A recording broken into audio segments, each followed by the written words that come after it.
Hi, in front of me is VIVO V23 and today I would like to show you how you can access apps permissions and manage them.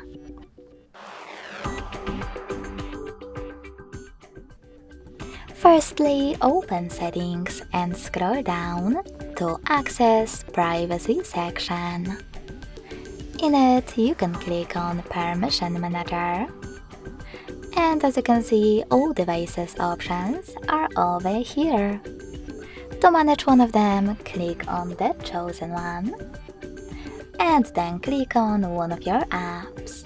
I will go with booking.com. Finally, you can click on the best option for you to apply it. Allow only while using the app, ask every time, or don't allow. I want to set up the first one, so when I tap and go back, I can see that booking.com just gained access to my device's location if I'm using this app. But you can always select any feature, like maybe microphone, and tap on an app that you wish to manage instead.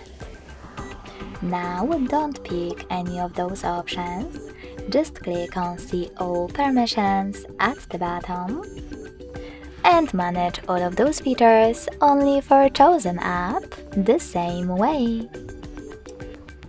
Thanks so much for watching. If you enjoyed this video, don't forget to leave a like, comment and subscribe. Bye!